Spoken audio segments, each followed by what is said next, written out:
Hello viewers, thank you for joining me. I don't know if this will make sense to anyone who hasn't ever tried to sit down and write a review for a series immediately after finishing it, but there are some reviews where I start out feeling lost. Not like I don't understand what just happened lost, more of a where do I even begin trying to talk about this lost? And Code Geass is most definitely one of those shows. So I suppose I'll just start with some personal background. This is one of a few shows requested to me by Ninjammer726. Thank you, by the way. But it wasn't new, of course. I don't think anyone could be an anime fan as long as I have and not have heard of Code Geass. It was just yet another well-loved show that had always been on my list to watch that I just hadn't gotten around to. So I guess what I'm really thanking you for is giving me the motivation to finally do it.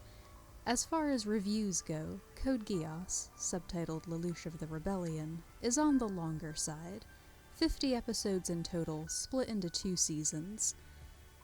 Length alone was enough to convince me to split it into 2 reviews as well, a decision that was reinforced immediately after I actually started watching it.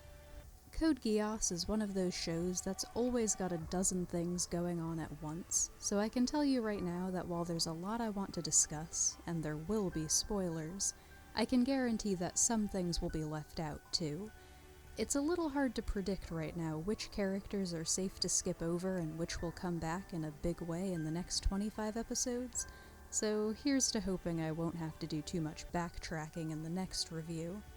With all that out of the way, I guess all I can do is start at the beginning. Code Geass takes place in the year 2017, which was still the future when this show came out in 2006. The Britannian Empire is the only military superpower left in the world. Our story takes place in Japan, which was renamed Area 11 after its surrender 7 years earlier. The setting may have been a given, this is an anime and all, but Japan is especially important to Britannia, as it's where they mine Sakuradite, which powers their army's nightmares. This shows giant robots. Our main protagonist is a boy attending a fancy Britannian academy in Tokyo, going by the name Lelouch Lamperouge. What needs to be understood about the Britannian Empire is that the Emperor has almost too many children to count. I believe there are 7 introduced in these first 25 episodes, and I doubt that's all of them. And his successor to the throne will be whoever impresses him the most with their military strength and knowledge. Lelouch is actually an exiled prince. He and his sister Nonali have been in hiding since one of their half-siblings had their mother assassinated. Lelouch has vowed to destroy Britannia one day and discover who killed his mother. Our introduction to Lelouch really grabbed me. Maybe I've gotten used to protagonists who are a little bland in their effort to be relatable, but Lelouch had a really strong character from the start. The first we see of him, he's gambling with nobles over games of chess, and the writers don't try to soften out his arrogance at all. Lelouch looks down on everyone, higher-ups and civilians alike. He hates the Britannians, but small factions of the Japanese have been attempting to fight back, and he does refer to them as terrorists also. I would have expected something more neutral sounding, like rebels. They just make it very clear that Lelouch is on no one's side but his own. He truly believes he's the only one who could right this world. And it made him come across like kind of an asshole from the very beginning. But I liked that. It certainly made him a very memorable protagonist. On his way back from one of these high-stakes chess games, Lelouch runs right into one of those rebel attacks. The group stole in a truck containing some secret project the current ruler of Japan, Prince Clovis, has been working on. All the intelligence that's been leaked has everyone believing it's some sort of poison for chemical warfare, but when the strange device finally opens, what Lelouch actually finds inside is a strange, green-haired girl tied up. Of course, at this point, the Britannian soldiers are closing in on them. The chase led to an old abandoned subway, buying them some time, and the first soldier on the scene is revealed to be Lelouch's old friend, Suzaku Kururugi, the youngest son of the last prime minister. When Lelouch's mother was killed, he and his sister were exiled. sent to live with Suzaku's family in Japan. The Britannian takeover of Japan began shortly afterwards, and their forces were almost completely decimated after just a month. The Japanese surrendered after Prime Minister Kururugi's suicide, and Lelouch and Nonnally eventually ended up at Ashford Academy. The Ashfords, what's left of them anyway, are one of those old noble families that's fallen from grace. The important thing to note is that the current heir and student council president, Millie, is one of the few people aware of Lelouch's status as a former Britannian prince. Meanwhile, Suzaku joined the Britannian army, determined to preserve the peace his father died for. And thus you have the two biggest players in this story. The boys are equally determined, equally stubborn, and equally passionate about making the world a better place, but as you'll see as the story goes on, they're also equally scornful of the other's way of doing things. This reunion is interrupted when the rest of the army arrives, and Suzaku is ordered to shoot Lelouch as one of the rebels. But Suzaku is incredibly idealistic and believes strongly in justice and doing the right thing. The most ethical thing, that is. It's pretty clear by now that their superiors have lied to them. The truck wasn't transporting any type of chemical, and he can't justify shooting an unarmed civilian to cover it up. So they shoot Suzaku instead. There was another side to Lelouch's character from the beginning. Most of the time he was intelligent and arrogant and put together, but already any time he was faced with violence and fighting, he'd get this tortured sort of expression, looking a bit unhinged. Of course, only being one episode in at this point, having seen only about half of what I've already explained of his background in this review, it was a little harder to grasp. But I did appreciate that he wasn't purely, coldly logical all the time. His motivations are crafted by his own personal trauma from this war, and I like that the series shows that he is actually traumatized by it. So he goes almost completely off the deep end when he thinks Suzaku's been killed. The strange girl he rescued jumps in front of him to intercept the next bullet, receiving a wound that should absolutely be fatal. But a second later she contacts him telepathically and makes him a deal. If he swears to make her one wish come true, she will grant him the power of kings, and Lelouch, staring down an army, of course agrees. This mysterious power is Geass, and it gives Lelouch the power of absolute command, basically. So long as someone is looking directly into his eye, they're essentially hypnotized and will happily comply with whatever he asks of them, as he learns when he tells the soldiers to all kill themselves, and is surrounded by bodies a second later. This is the most basic premise of Code Geass. An exiled prince is granted extraordinary power and uses it, along with his own strategical prowess, to form a resistance against the current rulers. But no simple description could ever do this series justice. There's just too much going on all the time. Over the next few episodes, Lelouch starts exploring his new power. On top of being able to make anyone do anything, the person will often have amnesia once they've carried out their orders. Usually just of receiving the orders, but sometimes of the entire act too. But there are some drawbacks too. And I have to say, I was really glad to see some limitations right off the bat. The first is that he has to be making direct eye contact with the person. This is a pretty big deal for someone like Lelouch, who we can see from the very first episode as more of a general type, giving orders from the distance, rather than a soldier on the front lines. And the second is that his power can only be used on a person a single time. Once they've been Geassed once, they're basically immune. But while Lelouch is gathering rebel allies, while in disguise and going by the alias Zero, he's also still going to school and pretending to be a regular student. We get to know the other members of the student council as well as his younger sister. Nonnally was both blinded and crippled during the attack on their mother, and is just generally very sweet-tempered and optimistic. It's also pretty clear from the start that she'll be Lelouch's greatest weakness.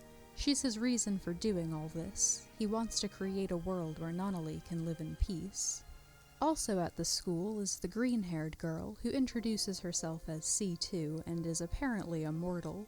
She's sticking close to Lelouch now that he's signed her contract and will support him when needed, but we learn very little about C2 throughout the entire first season, and I still have no idea what the wish is that she wants Lelouch to fulfill. Suzaku also survived his injuries, giving the Britannians a perfect scapegoat for the murder of Prince Clovis, who Lelouch killed at the end of his first collaboration with the local rebel faction. This was another reaction that I loved, by the way. Reflecting on those memories of shooting Clovis is enough to make him physically ill. Clovis is the first person Lelouch kills personally, rather than ordering someone else to do it. He talks a good game from the very beginning, but it does take some time for him to acclimate to causing the violence himself. Prince Clovis's death is where this story really starts. For one, it's where Suzaku starts to build a name for himself with the army. He's considered an honorary Britannian, but isn't treated any better than the other Japanese. While Clovis's forces are being destroyed, he's recruited by an eccentric scientist Earl, who chooses him to pilot a newer model Nightmare. But also, once Clovis is dead, he's replaced by his sister Cornelia, who's much more battle-oriented than Clovis was. And she's soon followed by their younger sister Euphemia, who's sick of this war, doesn't feel any animosity towards the Japanese, and just wants a fairy tale sort of ending where everyone can live in peace together. It's really interesting to see these three major perspectives together, because they're all sort of fighting for the same thing. They all want peace. Lelouch believes the only way to achieve this is by being the most powerful, until no one else is capable of threatening him. But it's also worth noting that Lelouch's end goals only need to benefit one person. If the Japanese he's working alongside become a threat to his sister, he'd do whatever he could to destroy them, too. Euphemia wishes for the sort of peace where both sides just agree to put down their weapons and grudges, but she's not totally blind to her people's opinions and how much they're used to looking down on and discriminating against the Japanese on a daily basis. And Suzaku's somewhere in the middle. He understands that it will take time for the two peoples to accept each other, but believes that it's possible so long as active warfare doesn't break out again. But of course, that's never going to happen under the current living conditions. As time continues to pass and Zero's army of Black Knights continue to gain power, Lelouch and Suzaku debate their views again and again, usually under the guises of Zero and Lancelot. I was honestly a little surprised I didn't get sick of it. It is a little repetitive.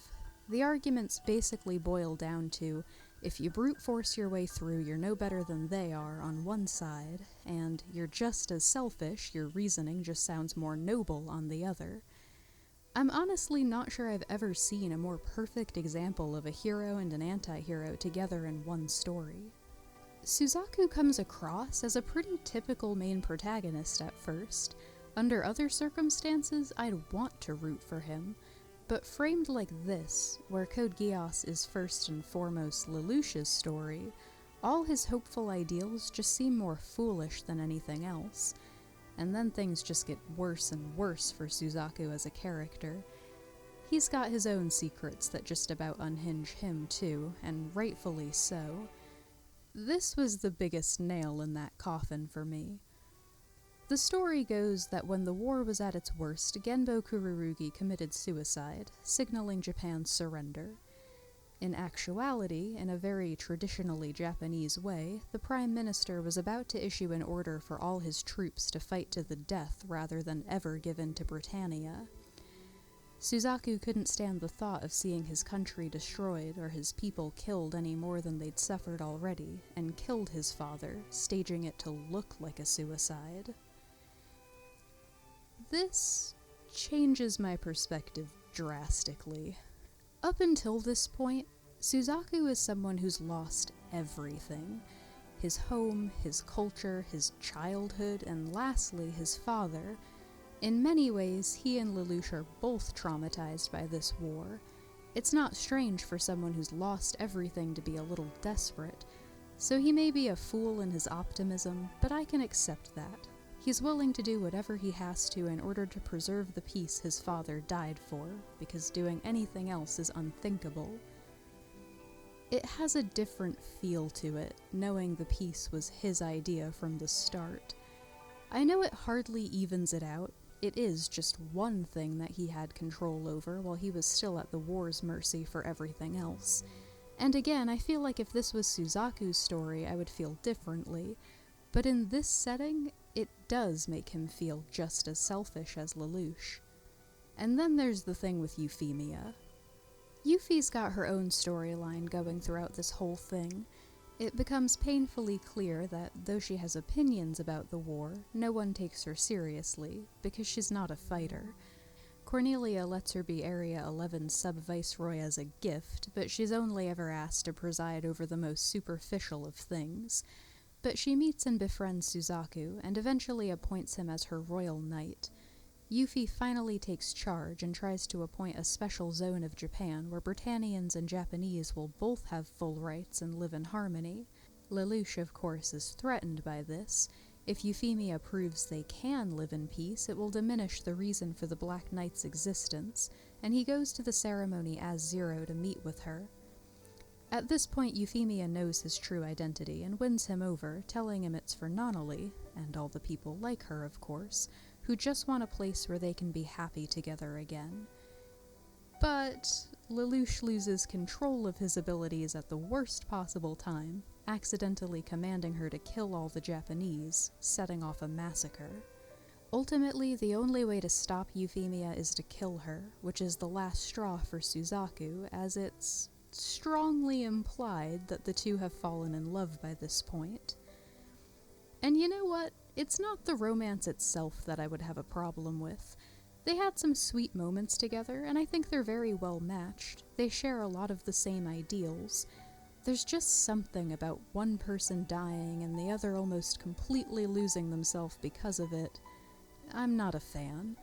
I do have to say, though, that Euphemia's death scene was fantastic. I know I skipped over a lot of the specifics. We would be here literally forever if I were to go through this episode by episode, but Yuffie's death leads into the end of Season 1. Things have really come together for the Black Knights. They're ready to declare their section of Japan an independent nation and fight to take over Ashford Academy as their headquarters, when everything falls apart quite spectacularly. C2's story and the Geass power haven't really been explained much yet. We do learn that Geass manifests differently in each person, and Lelouch isn't the first person she's given the power to, but I really doubt Mao's coming back, so I won't linger there. We've also got some hints that it dates back to some ancient civilization. They have come across an island with relics or a doorway or something connected to that era. We also know C2's not the only one left. A strange boy appears, explaining the Geass to Suzaku and kidnapping Nonnally, luring Lelouch away from the battle. There's just a few more things before we're really at the end. A few characters I just couldn't find a place to fit in anywhere else. First is Colin, a character who feels like she should be important, but didn't really have a presence when I was going to write the review. Colin is one of the rebels, and becomes one of Zero's personal guards. She's also a student at Ashford, and her cover for missing so much school is that she's really frail, always in and out of the hospital. Seriously, Colin is always in the middle of the action. There's a lot of tension with her suspecting Lelouch at first, and then becoming Zero's biggest supporter when the other rebels doubt him. But it doesn't really feel like she did anything worth mentioning at the end of it all. Shirley was an interesting one for me. For a long time, she was nothing but this girl at Ashford who was in love with Lelouch. Despite all her screen time, there was literally nothing else to her. And then her father dies during one of Zero's attacks, and it really shakes him for a while, having his actions have unintended consequences this close to home. Not to mention the parallel with the whole death of a parent thing, as his entire motivations stem from his mother's death. But it gets worse.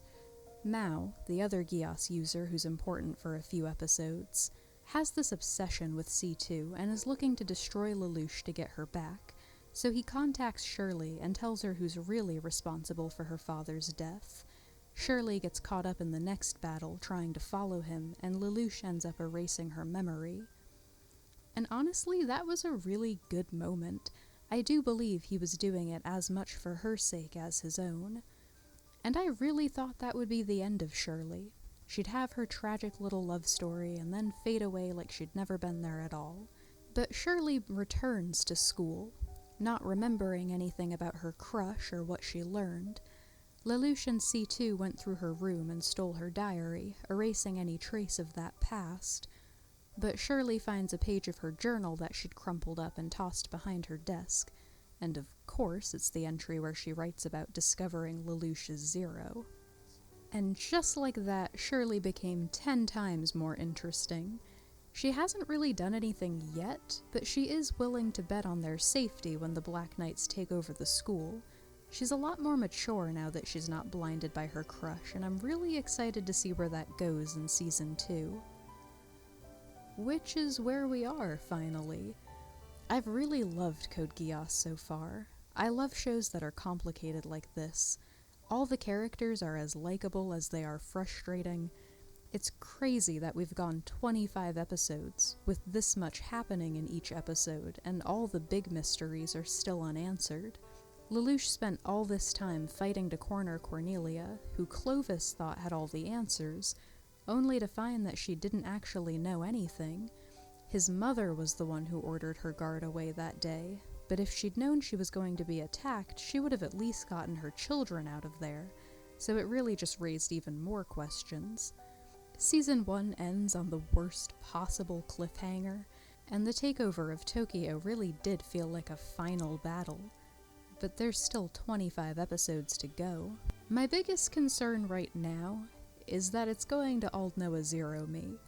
Maybe that doesn't make a ton of sense as Geass came out first, but that's kinda just become my standard for shows that self-destructed in Season 2. I have gone ahead and read the summary for Season 2, and it wasn't exactly uplifting. It sounds like we'll basically be starting over, and there are a lot of ways that could go wrong. But I'm going to try to stay positive. So far, Code Geass has been just about everything I could have wanted it to be. Thank you again, Ninjammer726, for pushing me to finally see it. Thank you for watching.